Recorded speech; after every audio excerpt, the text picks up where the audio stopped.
आत्मविशुद्धि के लिए सकल कर्म क्षयकारी माँ जिनवाणी का स्वाध्याय। ग्रीष्म की ऋतु में परम तप की आराधना।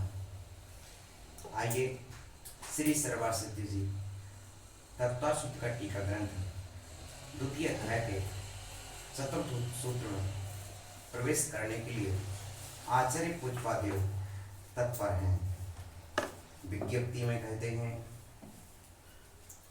यह छायको भावो नवविध उद्दिष्टस तस्य भेद स्वरूप प्रतिपादनार्थम आह।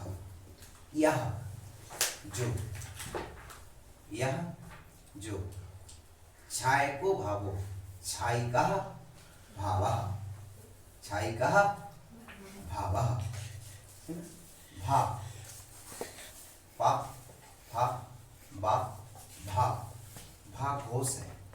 घोष के आने पर क्या होता है, विसर्ग को ओ हो जाता है। इस कारण छायको भावो, भावा के बाद फिर ना जो है वह भी घोष है। घोष के आने पर यहाँ पर भी क्या हो गया, विसर्ग को ओ हो गया, है ना। छायको भावो नवविधा, नवविधा यहाँ पर स्वर के आने पर विसर्ग का लोप हो गया, है ना। नवविध उद्दिष्टस्त कहे गए हैं, जो छायक भाव के नौ भेद कहे गए हैं, तस् उनके भेदों का स्वरूप प्रतिपादन करने के लिए, उनके भेद तथा उनका स्वरूप प्रतिपादन करने के लिए कहते हैं। ठीक, शीर्षक क्या है इसका, छायक भाव के नौ भेद और उनका स्वरूप। छायक भाव के नौ भेद, छायक भाव के नौ भेद, छायक भाव के नौ भेद, छायक भाव के नौ भेद और उनका स्वरूप, छायक भाव के नौ भेद और उनका स्वरूप। बहुत अच्छा, आइए सुनो। ज्ञान दर्शन, दान लाभ, भोगो भोग, वीर्याणि च, ज्ञान दर्शन, दान लाभ, भोगो भोग, वीर्याणि च। देखिए, ज्ञान, दर्शन, दान, लाभ, भोग, उपभोग, वीर्याणि च। अब यहाँ पर हम गिनेंगे तो पाएंगे कि ज्ञान 1, दर्शन 2, दान 3, लाभ 4, भोग 5, उपभोग 6 और वीर्य 7। इस सूत्र में 7 ही आए हैं। और प्रतिज्ञा क्या की थी, 9 भेद गिनाने की। प्रतिज्ञा की थी 9 भेद गिनाने की और सूत्र में 7 ही आए हैं। तो यहाँ पर एक चा दिख रहा है हमको, क्या दिख रहा है, चा अक्षर दिख रहा है, और चा का अर्थ होता है और। अब और से क्या लेना है, जो पूर्व में कह चुके, क्या कह चुके, सम्यक्त चारित्र्य, सम्यक्त चारित्र्य। जो सम्यक्त चारित्र्य हैं वे औपसमिक भाव के भी भेद होते हैं और चारित्र्य भाव के भी भेद होते हैं। और जब सम्यक्त के साथ औपसम शब्द जुड़ जाए तो औपसमिक का भेद हो जाता है, जब छायक शब्द जुड़ जाए तो छायक का भेद हो जाता है। चारित्र्य के साथ जब औपसमिक शब्द जुड़ जाए तो औपसमिक चारित्र्य हो जाता है, और छायक शब्द जुड़ जाए तो छायक का भेद हो जाता है। कितने भेद हो गए फिर, 9 भेद हो गए। सबसे पहले भेद गिनाएंगे तो छायक, सम्यक्त, छायक चारित्र्य, छायक ज्ञान, छायक दर्शन, ठीक हो गया। फिर छायक दान, छायक लाभ, छायक भोग, छायक वीर्य। अब ये जो 9 भेद हैं हम जरा समझने की कोशिश करेंगे। क्या समझेंगे, देखो सबसे पहले देखो घातीय कर्म कितने होते हैं, 4, ठीक है ना। सबसे पहले घातीय कर्म कौन कौन से होते हैं, नाम बताएंगे अपन। ज्ञानावरणी, और मंत्र, ये 4 घातीय कर्म होते हैं। अब हम आपसे एक प्रश्न करेंगे कि 4 घातीय कर्मों में से जब ये नाश को प्राप्त होते हैं, 6 को प्राप्त होते हैं, सबसे पहले कौन सा घातीय कर्म 6 को प्राप्त होता है, मोहिनी, ठीक है ना। सबसे पहले कौन सा घातीय कर्म 6 को प्राप्त होता है, ये प्रश्न आ रहा है, ठीक है ना। कौन सा होता है, हाँ कौन सा होता है, मोहिनी। मोहिनी कर्म के क्षय होने से क्या प्राप्त होता है? वो प्रश्न आ गया। सुख सम्यक। मोहिनी कर्म के क्षय से क्या प्रकट होता है? तो मोहिनी कर्म के दो भेद होते हैं, इतना समझो। एक दर्शन मोहिनी, दूसरा चारित्र मोहिनी, ठीक है ना। तो दर्शन मोहिनी कर्म के क्षय से छायक सम्यक प्रकट होता है और चारित्र मोहिनी के क्षय से छायक चारित्र प्रकट होता है, ठीक है, ठीक है ना। दर्शन मोहिनी कर्म के क्षय से क्या प्रकट होता है? बोलो। छायक सम्यक। और चारित्र मोहिनी कर्म के क्षय से क्या प्रकट होता है? छायक चारित्र। हो गया स्पष्ट, ठीक ना। और उसका प्रकट होना भी सुख का प्रकट होना है, क्योंकि सुख गुण को कौन फैला रहा था? मोहिनी कर्म फैला रहा था, ठीक है ना। कसाय सुख की प्रतिविरोधी थी और कसाय का नाश हुआ तो चारित्र प्रकट हुआ, और जितना चारित्र प्रकट हुआ उतना सुख प्रकट हुआ। अब एक सिद्धांत पर हम आते हैं कि यदि वीतरागी के संपूर्ण मोह कर्म का नाश होने से पूर्ण सुख प्रकट होता है, तो हमारे अंदर जितनी कसायों का अभाव हुआ है या उपशम हुआ है, उतना सुख हमें भी प्रकट हुआ कि नहीं? बोलो। तो ये सुख का शास्त्र हुआ कि नहीं है? जो हमारा मार्ग है वो सुख का मार्ग है कि नहीं है? जितनी कसायों का उपशम उतना सुख। सही है।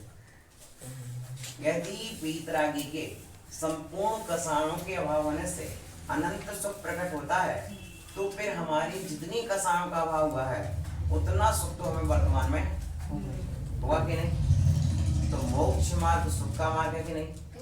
इसलिए जैनवर्णी ने क्या लिखा? शांति पथ। मोक्ष मार्ग का दूसरा नाम क्या किया? शांति पथ। अर्थात कसाय के अभाव से ही शांति है। क्या है? कसाय के अभाव में शांति है, और कसाय के अभाव का मार्ग मोक्ष मार्ग है। किसके अभाव का मोक्ष मार्ग है? कसाय के अभाव का नाम मोक्ष मार्ग है, ठीक है। इस तरह से आप तो एक प्रकरण समझ में आ गया कि घातीय कर्म कितने हैं? चार। कितने हैं? चार। सबसे पहले ज्ञानावरणी, दर्शनावरणी, मोहिनी और अंतराय। अब ये तो हुआ क्रम, ठीक ना। अब जब क्षय की ओर चलेंगे तो क्रम क्या बनेगा? मोहच्छयाज, मोहच्छयाज, ज्ञान, दर्शनावरणांतराय, क्षयाज केवलम। ये 10वें अध्याय का प्रथम सूत्र है, ठीक है ना बेटा। थोड़ा इधर सुनो, अभी हम समझा रहे हैं। तो मोहच्छयाज मोहिनी कर्म के क्षय से, मोहच्छयात मोहिनी कर्म के क्षय से क्या होता है? सबसे पहले मोहिनी कर्म के क्षय से, बस इतनी बात है, मोहच्छयात। फिर उसके बाद क्या होता है? ज्ञान दर्शनावरणांतराय क्षयाच। फिर ज्ञानावरणी, दर्शनावरणी, अंतराय कर्म का क्षय होता है। तो सबसे पहले देखो मोहिनी कर्म का क्षय होता है। तो मोहिनी कर्म के क्षय से क्या होता है? सम्यक प्रकट होता है। तो कौन सा सम्यक प्रकट होता है? छायक सम्यक प्रकट होता है, और छायक चारित्र प्रकट होता है, क्योंकि मोहिनी के दो भेद थे, दर्शन मोहिनी और चारित्र। तो दर्शन मोहिनी का क्षय तो पहले ही कर चुका आत्मन, छपक सरणी पर चढ़ने के पूर्व दर्शन मोहिनी का क्षय नियम से कर चुका होता है, और छपक सरणी पर चढ़ करके चारित्र मोहिनी कर्म का क्षय करता है, ठीक है ना। दर्शन मोहिनी पर जाने, छपक श्रेणी पर चढ़ने के पूर्व नियम से दर्शन मोहिनी का क्षय जो कर चुकता है वही छपक श्रेणी आरोहण कर सकता है। स्पष्ट है? बोलो।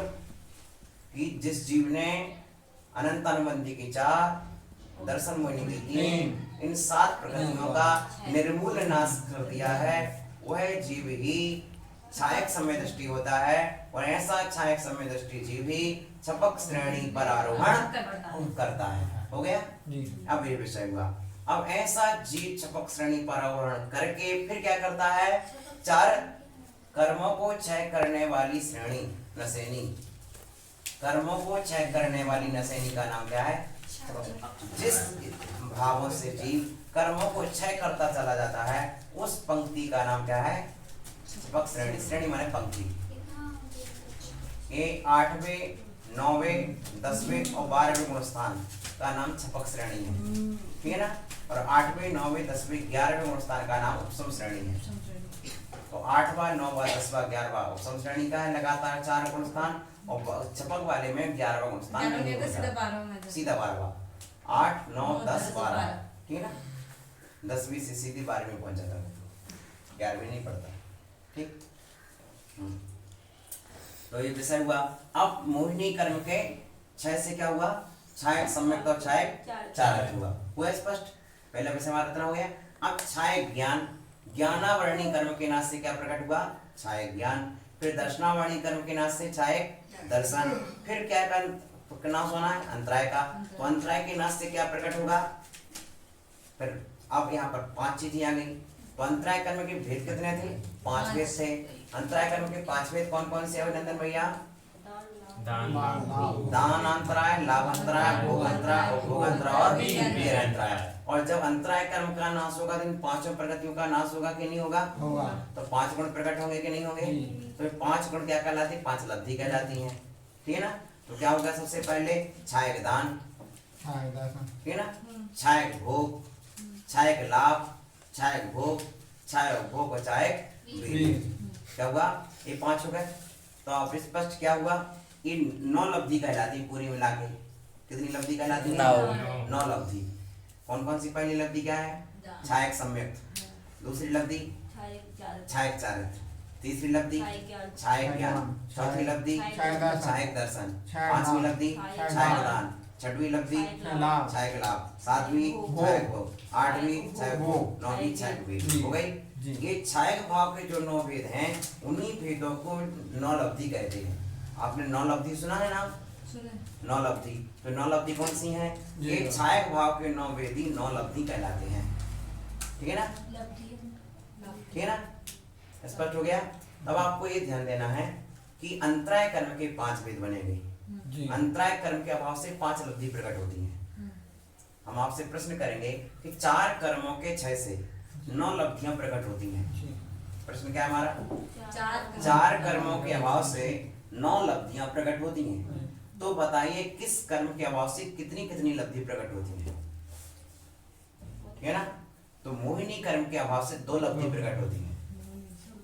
सबसे पहले मोहिनी कर्म का अभाव होता है और 2 लब्धि प्रकट होती है, छायक सम्यक्त और छायक चारित्र। ठीक? क्लियर हुआ? पहले आत्मा वीतरागी बनता है। पहले आत्मा क्या बनता है? वीतरागी। वीतरागी कैसे बनता है? मोहिनी कर्म के नाश से। मोहिनी कर्म के नाश से पहले आत्मा सर्वज्ञ बनता है कि वीतरागी बनता है? वीतरागी बनेगा। बोलो। वीतरागी। पहले कर्म भूवृताम होता है कि पहले ज्ञातारम होता है? पहले कर्म भूवृताम बनता है। ठीक है ना? पहले कर्म भूवृताम, बाद में विस्तत्वानाम ज्ञातारम। तो भैया उसी तथ्य को यहाँ पर लेते हुए हम आपको दर्शा रहे हैं। पहले मोहिनी कर्म का अभाव किया। किसका अभाव किया? मोहिनी कर्म का। तो मोहिनी कर्म के कितने भेदों का अभाव किया? 2 भेदों का अभाव किया, दर्शन मोहिनी का और चारित्र मोहिनी का। दर्शन मोहिनी और जब दोनों का अभाव किया तो 2 लब्धि प्रकट हुई। कौन कौन सी 2 लब्धि प्रकट हुई? छायक सम्यक्त और छायक चारित्र। हो गया? 2 लब्धि आ गई। हो गया? अब उसके पश्चात किसका नाश हुआ? ज्ञानावरणी कर्म का। तो छायक ज्ञान। फिर उसके पश्चात दर्शनावरणी का, तो छायक दर्शन। तो पहले सबसे पहले मोहिनी कर्म के अभाव से 2 और अंतराय कर्म के अभाव से 5। ठीक है ना? मोहिनी कर्म के अभाव से 2 लब्धि प्रकट हुई, अंतराय कर्म के अभाव से 5 लब्धि प्रकट हुई और शेष 2 कर्मों के अभाव से 2। कौन से? दर्शनावरणी कर्म के अभाव से अनंत दर्शन और ज्ञानावरणी कर्म के अभाव से अनंत ज्ञान। हो गया? 9 लब्धि। इस पर डिटेल हो गया आपके पास। 4 कर्मों के अभाव से 9 लब्धियां। किस कर्म के अभाव से कितनी लब्धि प्रकट होगी? ठीक हो गया? इस पर समझा सकोगे आप? किस कर्म के अभाव से कौन कौन सी लब्धि प्रकट होगी? समझा सकते? फिर से सुनो। तो नहीं समझा सकते तो सुनो। मोहिनी कर्म के अभाव से 2 लब्धि प्रकट होती है। दर्शन मोहिनी कर्म के अभाव से छायक सम्यक्त लब्धि और चारित्र मोहिनी कर्म के अभाव से छायक चारित्र लब्धि। ठीक?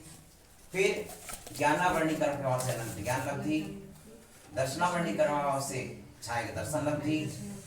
ठीक है ना? और अंतराय कर्म के अभाव से 5 लब्धियां, दान लाभ भोग हो गई पूरी 9। इस तरह जानना। हो गया क्लियर? इतना सूत्र का अर्थ हुआ। अभी क्या हुआ? ये सूत्र का अर्थ हुआ। ठीक? अब हम चलते हैं। अब आज आपको 9 परिभाषाएं मिलेंगी। 4 शब्द सम्यक्त चारित्र अनुकर्षणार्थ। जो 4 शब्द आया है सूत्र में उस सम्यक चारित्र को खींचने के लिए आया है। क्या करने के लिए? अनुकर्षण करने के लिए, पीछे से खींचने के लिए। जो सूत्र में पहले कह चुके उसी को अनुकर्षित करना, अनुकरण करना, अनुकर्षण करना, खींच लेना। आगे सूत्र में ले आना। हाँ, इस सूत्र में ले लेना उसको, ठीक है ना। स्पष्ट हो गया चार शब्द का अर्थ। आप कह सकते थे आपने चार से सम्यक चारित्र कैसा ले लिया, और टीकाकार ने उसको स्पष्ट कर दिया कि जो चार शब्द आया सूत्र में वह सम्यक चारित्र को अनुकर्षण करने के लिए है। हो गया। अब ज्ञानावर्णस्य अत्यंत क्षयात्, अच्छे से पढ़ना, ज्ञानावर्णस्य अत्यंत क्षयात् केवल ज्ञानम क्षायिकम। ज्ञानावर्णी कर्म के अत्यंत क्षय से, ठीक, केवल ज्ञान होता है, वह क्षय ज्ञान कहलाता है। हो गया स्पष्ट। ज्ञानावर्णी कर्म के अत्यंत क्षय होने से, क्षयात् पंचमी, पूर्वात रामात की तरह क्या हुआ? क्षयात्। ज्ञानावर्णस्य षष्ठी, ज्ञानावर्णी कर्म के, है ना, अत्यंत क्षयात् पूर्ण रूप क्षय से केवल ज्ञानम, केवल ज्ञान होता है, वह कौन सा ज्ञान कहलाता है? क्षायिकम। केवल ज्ञान क्षायक होता है। हो गया स्पष्ट। क्षायक केवल ज्ञान। तथा, तथा माने तीन प्रकारेण, उसी प्रकार से। किस प्रकार से? केवल दर्शनम, कैसा? दर्शनावर्णस्य, क्या बनेगा इसका? ज्ञान के स्थान पर अपन क्या ले आएंगे? उसी प्रकार करना ना अपन को, तो शुरू से चलेंगे अपन। दर्शनावर्णस्य अत्यंत क्षयात्, पहली लाइन पर जब कहता हूँ दर्शनावर्णस्य अत्यंत क्षयात् केवल दर्शनम क्षायिकम। हो गया स्पष्ट। इस तरह अपन पढ़ना है इसको, ठीक है ना। उसी प्रकार से दर्शनावर्णी कर्म के अत्यंत क्षय होने से केवल दर्शन प्रकट होता है, वह छायक दर्शन कहलाता है। वह केवल दर्शन छायक होता है। वह स्पष्ट। दो परिभाषा हो गई स्पष्ट। ज्ञानावर्णस्य, ज्ञानावर्णस्य अत्यंत क्षयात् केवल ज्ञानम छायिकम। ज्ञानावर्णी कर्म के अत्यंत क्षय से केवल ज्ञान छायक ज्ञान प्रकट होता है। तथा तीन प्रकार है। था शब्द क्यों आता है? थुमन प्रत्यय है। ये थुमन प्रत्यय का बाद था शब्द कब आता है? था प्रत्यय प्रकार के अर्थ में। और कौन सी व्यक्ति में आता है? तृतीय व्यक्ति में। तीन प्रकार, उसी प्रकार से, जिस प्रकार से ज्ञानावर्णी कर्म के इच्छा से केवल होता है, उसी तरह दर्शनावर्णी कर्म के अत्यंत इच्छा से केवल दर्शन प्रकट होता है, उसका नाम छायक दर्शन है। दो परिभाषा हुई। अब तीसरी, दानांतरायस्य, यहाँ पर भी षष्ठी। दानांतराय कर्म के अत्यंत क्षयात्, अत्यंत क्षय होने से, ठीक है ना। दानांतराय कर्म के अत्यंत क्षय होने से अनंत प्राणीगण, अनंत प्राणी समूह पर अनुग्रह कर्म, अनुग्रह करने वाला, उपकार करने वाला, ठीक है ना। अनंत प्राणियों का भला करने वाला, ठीक है ना। छायिकम अभयदानम, छायक दान, अभय दान प्रकट होता है, ठीक है ना। दानांतराय कर्म के अत्यंत क्षय होने से अनंत प्राणियों का भला करने वाला छायक दान, अभय दान प्रकट होता है। छायिकम अभय दानम, अभय दान छायक दान है। कौन सा दान? अभय दान। अभय दान को छायक दान कहा गया। बाकी के इसी में गर्भित हो गए सब, बस इसी में गर्भित हो गए। अभय दान से बड़ा कोई दान नहीं है।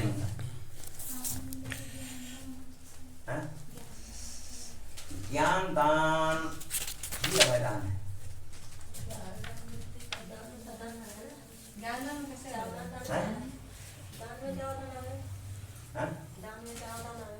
ठीक है ना, अभय दान। ठीक है, क्योंकि देखो भगवान, सुनो, भगवान क्या, अब बताओ भगवान क्या कर सकते हैं? आहार दान तो दे नहीं सकते, औषधि दान दे नहीं सकते, और ज्ञान दान ही उनके द्वारा दिया गया, कोई अभय दान है। लेकिन आवास दान दे नहीं सकते। एकमात्र कौन सा दान है? ज्ञान, और वही अभय दान है, ठीक है ना। वही अभय दान है, ज्ञान दान में अभय दान है, ठीक है ना। अब कैसे प्रश्न किया? देखो भैया, आप लोग मोक्ष मार्ग पे आए, आपको पहले हमने क्या दिया, ज्ञान दान दिया। अब ज्ञान दान दिया तो ज्ञान दान देने से आपको पता पड़ गया कि ये चीज जीव कहलाती है। जीव की हिंसा करने से पाप लगता है, रक्षा करने से अहिंसा फलती है, तो धर्म होता है। तो आपने क्या किया, ज्ञान मिलने से आपने अभयदान प्राप्त किया, हुआ ना। तो ज्ञान दान देने से अभयदान हो जाता है, हो गया कि नहीं। जिससे ज्ञान दान दिया उसे आपने अभयदान दिया। ज्ञान दान देना ही अभयदान देना है, ज्ञान दान देना ही अभयदान देना है, ज्ञान दान देना ही अभयदान देना है। क्या है, ज्ञान दान देना ही अभयदान देना है। क्या है, ज्ञान दान देना ही क्या है, अभयदान देना है। हो गया स्पष्ट। ज्ञान दान देना क्या है, ज्ञान दान देना, ज्ञान दान देना अभयदान देना है। ज्ञान दान देना क्या है, अभयदान देना, अभयदान देना है। हो गया स्पष्ट। तो ये क्षायिकम अभयदानम हो गया। दानांतरायस्य अत्यंत क्षयात्, दानांतराय कर्म के अत्यंत क्षय से। यदि दानांतराय कर्म का क्षय ना हो, स्पष्ट आ रहा, यदि दानांतराय कर्म का क्षय ना हो तो भगवान दिव्य गति भी नहीं दे सकते। बताइए, पहले दानांतराय कर्म का क्षय होता है कि पहले दिव्य गति होती है? दानांतराय कर्म का क्षय, ठीक है ना। अनंत ज्ञान प्रकट हो गया लेकिन दे नहीं सकते, दानांतराय कर्म का क्षय भी होना चाहिए। इसलिए हम कितना जान रहे, इसके साथ साथ ये भी है कि हमारे दानांतराय कर्म का क्षय उपशम होगा तो हम किसी को उपदेश दे पाएंगे। बोलो बेटा। हाँ बेटा, मोहक्षयाच, ज्ञान, दर्शनावरणांतराय, तीनों एक पद ही नाश हो जाते हैं और तीनों एक साथ प्रकट हो जाते हैं। केवल ज्ञान के ठीक है ना, ठीक है ना। तो दिव्य ध्वनि तो कई दिन के बाद भी कर सकती है, और लेकिन गुणों में प्रकट हो गया। हाँ, उनका तो प्रकट हो गया, सामने वाला अपना लाभ हाँ बिल्कुल बिल्कुल। आपके लाभांतराय कर्म का उपशम नहीं था इसलिए आपको नहीं मिला, उन्हें तो प्रकट हो ही गया, ठीक ना। औषधि में तो गुण आ ही गए हैं, सामने वाले का लाभांतराय कर्म का उपशम नहीं है तो उसे औषधि गुणकारी नहीं हो रही, ठीक ना। तो दानांतराय कर्म के अत्यंत क्षय से अनंत प्राणियों का उपकार करने वाला, देशना कैसी होती है, अनंत प्राणियों का उपकार करने वाली होती है, ठीक है ना संजय भैया। अनंत प्राणियों का उपकार करने वाली, अनंत प्राणियों का उपकार करने वाली। अब लाभांतराय से अशेषस्य निरासात, और लाभांतराय कर्म के, ये तो पूरा स्पष्ट हो गया क्षयदान का, ठीक है ना। अपन को क्षयदान प्राप्त नहीं है इसलिए अपन ज्यादा लोगों का उपकार नहीं कर सकते। यदि अपन उपदेश भी देंगे तो दो चार व्यक्ति अपना सुनेंगे, लेकिन तीर्थंकर भगवान का उपदेश 3 लोग के जीव सुनते हैं, तीर्थंकर भगवान का उपदेश 3 लोग के जीव सुनते हैं। उपदेश देने से अभयदान होता है, ये समझ में आ गया। क्योंकि तीर्थंकर भगवान जीवों का उपदेश देते हैं, सटका जीवों का उपदेश देते हैं, हम सब सुनते हैं कि तभी तो लोग व्रत पालते हैं। तो आपने व्रत पाला तो उतने जीवों का अभयदान मिला कि नहीं मिला, बोलो। एक तो पर को भी अभयदान मिला और स्वयं की आत्मा को अभयदान मिला, क्योंकि हमारी आत्मा पाप के कारण दुख हो रही थी, पाप के कारण मेरी आत्मा दुखी हो रही थी, और मैंने पाप उपदेश पाकर के पाप का त्याग किया, तो मेरे ने जो पाप का त्याग किया तो पाप के फल का भी त्याग किया, तो पाप के फल का त्याग माने दुख का त्याग, इसलिए मुझे भी अभयदान मिला। हो गया ना, दोनों तरह का अभयदान। कि ज्ञान मिलने से स्वपर का स्वयं को अभयदान मिला और पर को भी अभयदान मिला। आपने व्रत धारण कर लिया तो दूसरे जीवों को बाधा नहीं पहुंचेगी और स्वयं को भी दुख नहीं होगा। पाप नहीं बंधेगा तो पाप का फल भी नहीं मिलेगा। तो इस तरह से स्वयं को भी दुख नहीं होगा और दूसरों को भी दुख नहीं होगा। स्पष्ट हो गया, क्लियर। इस तरह से जानो। अब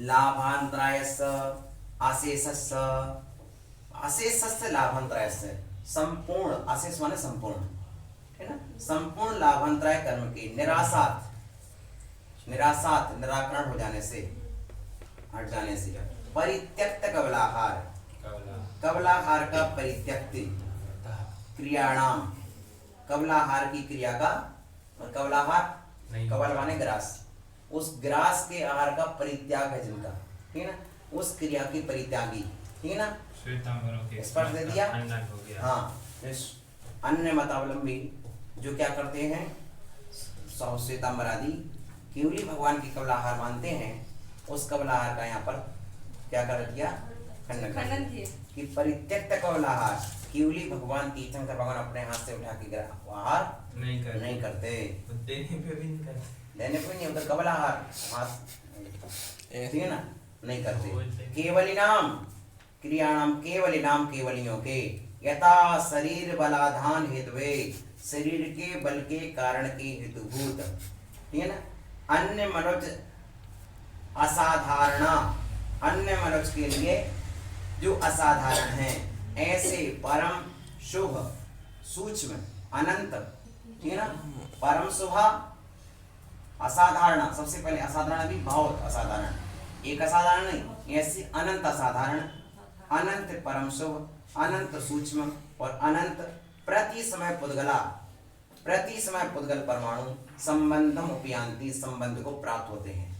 किसको प्राप्त होते हैं, संबंध को प्राप्त होते हैं। साछाय को लाभा, यानी तीर्थंकर भगवान ने क्या किया है कि लाभांतरय कर्म का क्षय कर दिया है। उस लाभांतरय कर्म के क्षय से क्या हो रहा है, अब उनको ग्रास लेने की आवश्यकता नहीं पड़ती है। फिर क्या होता है, शरीर के लिए बल तो चाहिए, शरीर को बल तो चाहिए, तो कहते हैं देखो शरीर बलाधान हेतु, शरीर के बलाधान का कारण, और जो अन्य मनुष्य के लिए असाधारण है, अन्य दूसरे मनुष्य को प्राप्त नहीं है, ऐसे असाधारण परम शुभ अत्यंत उत्कृष्ट शुभ परमाणु, उत्कृष्ट भी और शुभ परमाणु, ठीक है, सूक्ष्म हो, अनंत हो, प्रति समय पुद्गल क्या होते हैं, देह के संबंध को प्राप्त होते रहते हैं। अब प्रश्न आ गए कि 8 वर्ष अंतर मुहूर्त में किसी को केवल ज्ञान हो गया, और मोक्ष कब होना है, 1 कोटि पूर्व के बाद, जब पूरी आयु हो जाएगी तब होगा मोक्ष। तो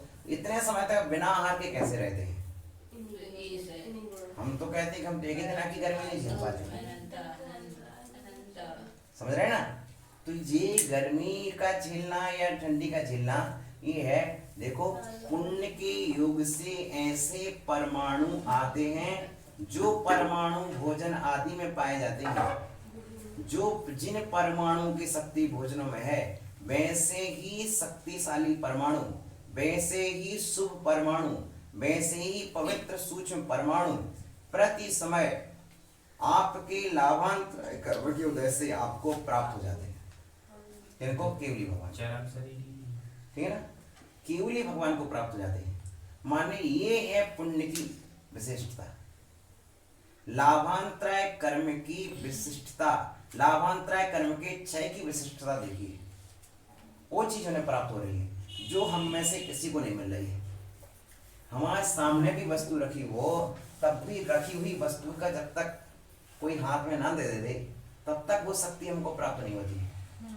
और वो उनके लिए क्या है, जगत में कोई भी शुभ परमाणु कहीं भी होगा, परम पवित्र परमाणु कहीं भी होगा, उस परम पवित्र परमाणु को प्राप्त करने का लाभ उन्हें जाग गया है, वो लाभ उन्हें हो जाएगा अपने स्थान पर बैठे बैठे, और कोई प्रयत्न नहीं करना पड़ेगा। नैसर्गिक रूप से सहज भाव से वो शक्तियां आती जाएगी। जैसे अपन बैठे खुले मैदान बैठे, हवा अपने आप आ रही, तो वो भी कब मिलेगी आपको हवा, आपका जब लाभांतराय कर्म का क्षमता बढ़ेगा तो आपको वो मिलेगी, अन्यथा नहीं मिलेगी। अन्यथा मालूम चली हवा आई और 4 व्यक्तियों को छू के वहां से निकल गई, यहाँ तक आई और वहां से निकल गई। माने कोई भी परमाणु प्राप्त होते हैं तो आपके अनुकूल परमाणु आपके पुण्य से मिलेंगे और प्रतिकूल परमाणु आपके पाप से मिलेंगे, समझ रहे हैं। तो तीर्थंकर भगवान का क्या है, लाभांतराय कर्म का क्षय हो गया, और क्षय हो गया तो क्या हो गया, माने घात जितनी पाप प्रगति है वो तो नष्ट हो गई, ठीक है ना। पाप प्रगति जो 4 घातिया कर्म की 47 प्रगतियां थी, वो सबकी सब कैसे थी, पाप रूप भी थी, वो पाप रूप प्रगति नाश हो गई।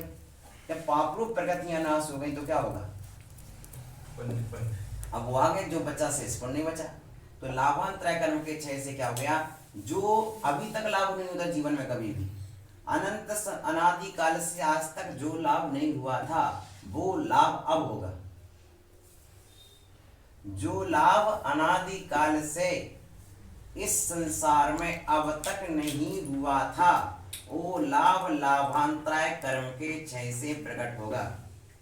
फिर तुम आकाश में भी विराजोगे तो धरती के परमाणु वहां आकाश में आपको मिल जाएंगे। और लाभांतराय कर्म का उदय रहता है तो घर में सगा भाई भी अपन को नहीं देता है, सगा पिता भी अपन को नहीं देता है, समझ रहे ना। हाँ? लाभांतराय कर्म का उदय हो तो बाजू वाला अपनी किताब में दिखाने को नहीं बोलता कि हमारी किताब में देख लो। हाँ? समझ रहे? और यदि लाभांतराय कर्म का क्षय हो गया तो तुम गगन मंडप में भी बैठ जाओगे, वहां भी तुम्हारे लिए परम शुभ सूक्ष्म प्रति समय अनंत गुणे पुद्गल परमाणु प्राप्त होते जाएंगे। और एक दो समय नहीं, अनंत 1 कोटि गुरु तक। हाँ? हाँ, ये सब लाभ हो जाता। ये है कर्म के क्षय। इसलिए अपन साधना में करते, कर्म क्षय की साधना करते हैं। कर्म क्या है? स्वाध्याय। निवेदन क्या किया? सकल कर्म क्षय का। हमारा स्वाध्याय भी स्वाध्याय के लिए नहीं है, हमारा स्वाध्याय भी सकल कर्म के क्षय के लिए है। क्योंकि कर्म क्षय होगा तो सब अपने आप मिल जाएगा। हो गया स्पष्ट?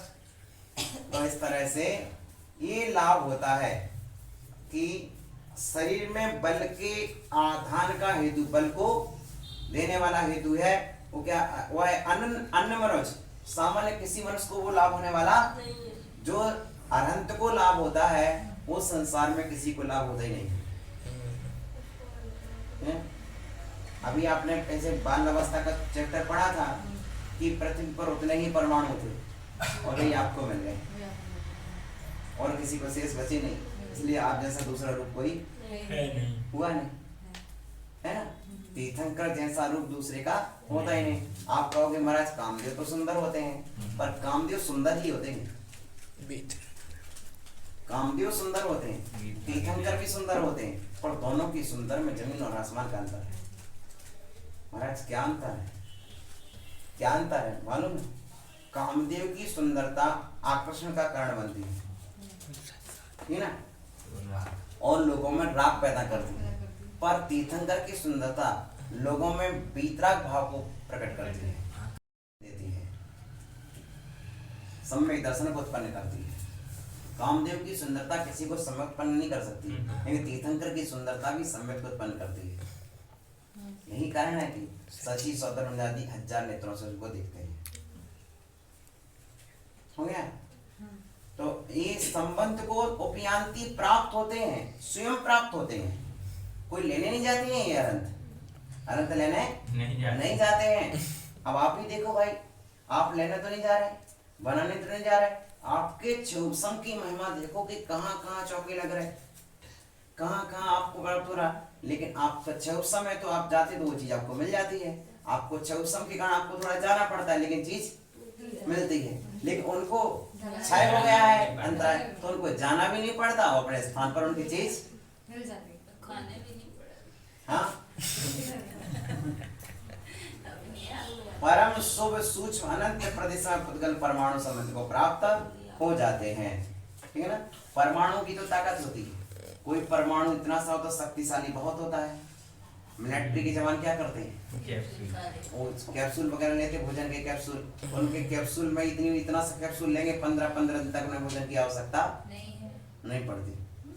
हाँ, वो क्या करेंगे? जंगल में गए हैं, एक बार प्रवेश कर गए तो 10 दिन तक नहीं बाहर नहीं निकलना उनको जंगल से। दूर चले गए बर्फीले मैदान पर, तो कब द्वारा वापस आने को 100 किलोमीटर अंदर घुसे हैं। अब भोजन लेके गए साथ में, क्या वो छोटे छोटे कैप्सूल रख ले जाते इतने एक कैप्सूल, बस उनकी क्षुधा शांत हो गई। इस तरह से ये शक्ति होती है ना, इसलिए तो हम बोलते कैलोरी का आहार। कैलोरी किसमें कितनी कैलोरी है? अब मान के चलिए गेहूं और काजू एक रेट के क्यों नहीं बिकते? एक प्रश्न हो सकता है कि गेहूं 20 रुपए किलो बिक रहा और काजू 200 रुपए किलो बिक रहा, तो दोनों का एक रेट क्यों नहीं है? तो जितनी नहीं उपलब्ध से नहीं है, जितनी कैलोरी गेहूं में पाई जाएगी उतनी काजू उससे में। 10 गुनी कैलोरी काजू में काजू पाई में। जाएगी। समझ रहे ना? अब कहो कि टमाटर और अनार में इतना अंतर क्यों रहता है? तो टमाटर में गुण है वो सर्दी गुण अनार में है, उसकी कैलोरी उसमें अधिक है। वही आप कहो कि केला से फल में इतना अंतर क्यों रहता है? केला भी तो फल है, सेब भी फल है। केला 40 रुपए किलो मान ऐसा बिक रहा, उससे फल 100 रुपए किलो बिक रहा, ऐसा क्यों है? सेम होता है ना। तो उसके गुणों में कारण उसकी कैलोरी के कारण उसका अंतर पड़ता है, ठीक है ना? ठीक है ना? उसके दोनों में उसकी जो गुणवत्ता रहती है उस गुणवत्ता के कारण उसमें कैलोरी किस तरह की मात्रा, रासायनिक मात्रा उसमें कितनी है, पोषक तत्व होते हैं। इसलिए क्या करते हैं, बुद्धिमान को बताया जाता है कि आप कैलोरी वाला आहार करिए। आपको आज दिन में कितनी कैलोरी खर्च उतना उतना आहार आपको लेना चाहिए। अनिवार्य है। और किससे मिलेगी, किस पदार्थ से कितनी कैलोरी मिलेगी, डॉक्टर लोग ऐसे ही देते हैं। ठीक है ना?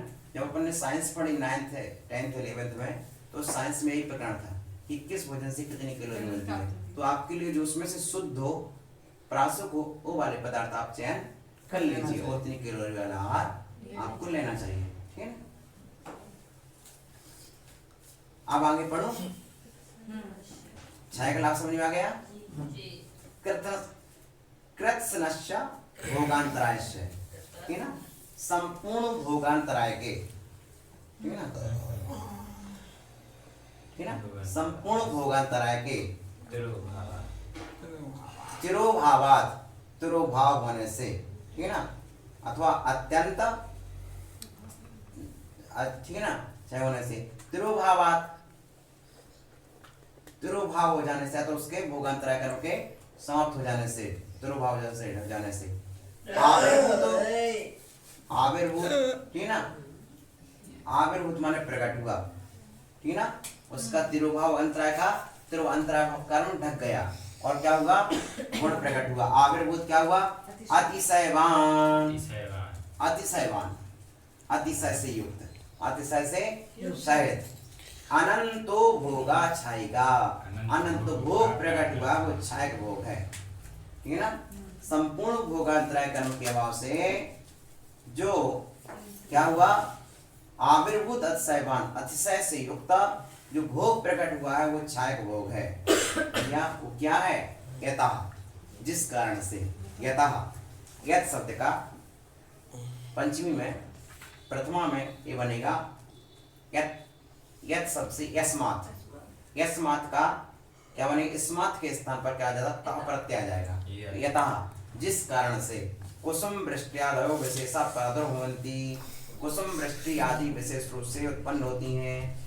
अभोग है, तीर्थंकर बन गए, आकाश से फूलों की वर्षा हो रही है, देव पुष्प बरसा रहे हैं, माने बिना पुण्य के कोई कुछ नहीं, पुण्य तो अपने ही है ना।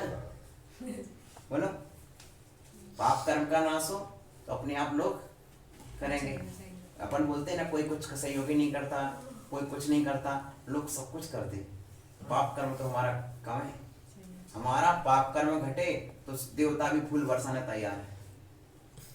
बोलो, हमारा पाप कर्म तो घटे तो देवता भी फूल बरसाने तैयार हैं। समझ रहे ना? यदि हमारा पाप कर्म घटेगा तो देवता भी फूल बरसाने को तैयार हो जाएंगे। स्पष्ट हो रहा ना? बोलो, नहीं हो रहा है स्पष्ट? हो रहा है। तो हमारे पाप कर्म घटेंगे तो देवता भी फूल बरसाने तैयार खड़े हैं। वो तो कहते हैं तुम केवल ज्ञान प्राप्त करके आओ, हम तो कभी फूल बरसाएंगे। हमने पूछा, देवता जिस तरह तुम महावीर पर फूल बरसा रहे हो, क्या हमेशा मुझ पर भी बरसाओगे? तो बोले कि बिल्कुल तैयार हूँ। जिस तरह से महावीर ने 4 घातीय कर्म का क्षय किया है, उसी तरह तुम भी 4 घातीय कर्म का क्षय करके आ जाओ, तो हम तुम पर भी फूल बरसाएंगे। सौधर्मेंद्र से पूछा, सौधर्मेंद्र जिस तरह तुमने महावीर को समोषण लगाया, क्या वैसा तुम मुझको भी लगाओगे? बोला हाँ, तुम भी क्या करो, 4 घातीय कर्म क्षय करके आ जाओ, तुमको जब भी केवल ज्ञान प्रकट होगा मैं समोषण गंधकुटी लगाने तैयार। हम मैं तो तैयार ही हूँ, मेरे पास तो 170 समोषण लगाने की तैयारी हमेशा रहती है। देरी तो तुमको है केवल ज्ञान प्रकट करने की। मेरे पास तो 170 समोषण लगाने की तैयारी हमेशा रहती है, हर समय उपलब्ध है। यदि 170 तीर्थंकर जितना तीर्थंकर के काल में हो गए तो 170 समोषण मैंने लगाए थे, तब मैंने ये नहीं कहा था कि नहीं तीर्थंकर बनाएंगे इनको, जो के के काल में 170 अजितनाथ अजितनाथ तीर्थंकर भगवान के काल में 170 तीर्थंकर इस भारत भूमि पर थे। ढाई द्वीप में, समझ जाओ, है ना, ढाई द्वीप में, है ना, तो 5 भरत 5 हैदराबाद में 10 हो गए और 160 विदेश क्षेत्र में। इस तरह 170 तीर्थंकर इस ढाई द्वीप में थे। एक तीर्थंकर और सौधर बेटा है, एक तीर्थंकर उनके पहुंचवा दीजिए तो एक तीर्थंकर। हाँ, एक तीर्थंकर का जितना क्षेत्र उसमें एक ही रहेंगे। तो इस तरह से 160 विदेश क्षेत्र हैं, तो प्रत्येक विदेश क्षेत्र में एक तीर्थंकर। 5 भरत है तो एक भरत में एक तीर्थंकर, 5 ऐरावत तो एक ऐरावत में एक तीर्थंकर। तो इस तरह से 170 तीर्थंकर एक काल में हुए। तो सौधर मित्र ने 170 संवत्सरण एक समय में लगाया, 80 टाइम। क्या आप बोलते ATM, ऑल टाइम, हर समय 170 संवत्सरण की विभूति उसके पास होती है। कितनी विभूति? 170 संवत्सरण। और वहीं पर जाके लगाएगा। वो कहता है हमें आपके आर्डर की जरूरत नहीं है, जहां भी आप केवल ज्ञान प्रकट कर लोगे बस वहीं पर आकर के हम संवत्सरण लगा देंगे। हम अपने आप अधिज्ञान से जाएंगे। जहां विराट जाओगे वहां लगा, जहां विराट जाओगे वहां लगा देंगे आपको। आप तो बिहार करो, बस आप तो अपने केवल ज्ञान की तैयारी करो। हमारे तो संवत्सरण की तैयारी हमेशा है भैया संजय, हमारे तो संवत्सरण की तैयारी हमेशा है। आप तो अपने केवल ज्ञान को प्रकट करने की तैयारी करो। ये है सौधर मित्र का कहना। बोलो हैं? ये है माने कर्म का क्षय हो तो जो चीज उनको मिली वो चीज आपको भी मिल जाएगी। ईर्ष्या करने से वस्तु नहीं मिलती है, कर्म का क्षय करने से वस्तु मिलती है। और जगत के जीवों में क्या होता है कि जगत के जीव एक दूसरे से ईर्ष्या करते हैं लेकिन प्रयत्न नहीं करते हैं। जबकि कहते हैं ईर्ष्या नहीं करना चाहिए, करना चाहिए हैं? साधना करना चाहिए। साधना करने से उपलब्धि होती है। ठीक है, आगे देखो, हो गया।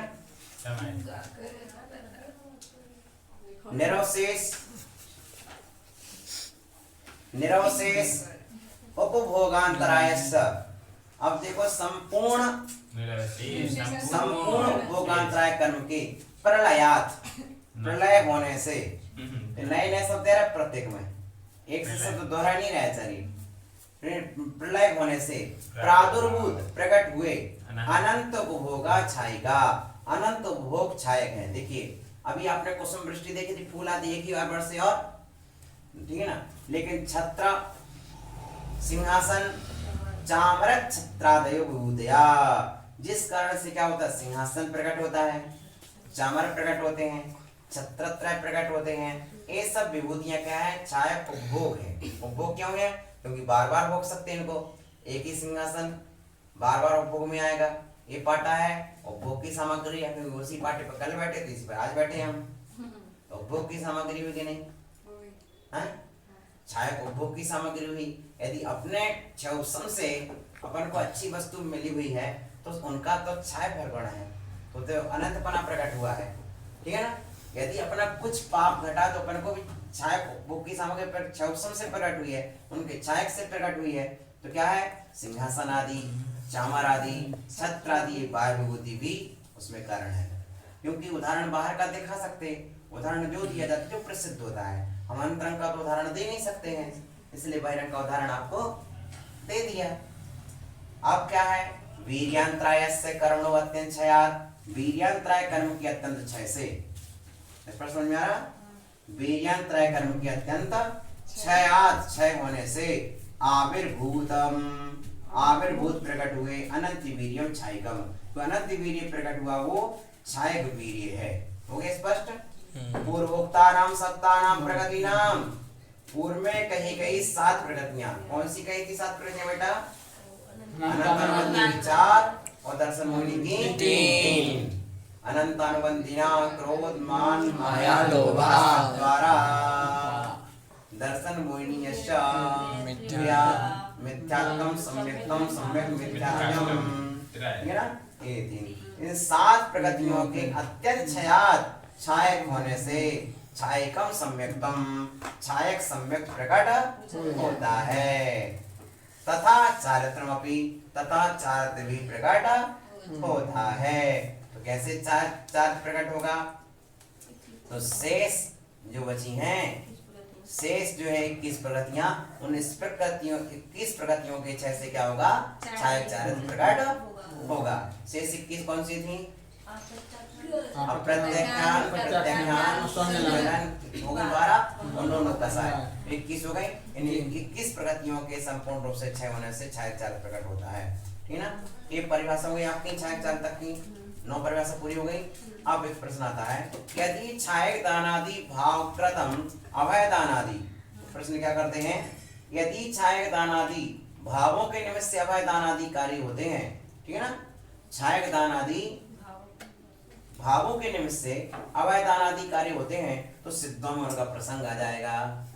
किन में प्रसंग आ जाएगा? क्योंकि सिद्धों में छायक दान है, माने छायक गुण तो सिद्धों के भी हैं, तो सिद्धों को भी मान लेना चाहिए। बहुत अच्छा प्रश्न किया है। सिद्धेषु अपि प्रसंगात, सिद्धों में भी उनका प्रसंग आ जाएगा। समाधान, समाधान क्या लिखा? नैष दोषा। क्या लिखा है? नैष दोषा। नैष दोषा क्या लिखा? नैष दोषा।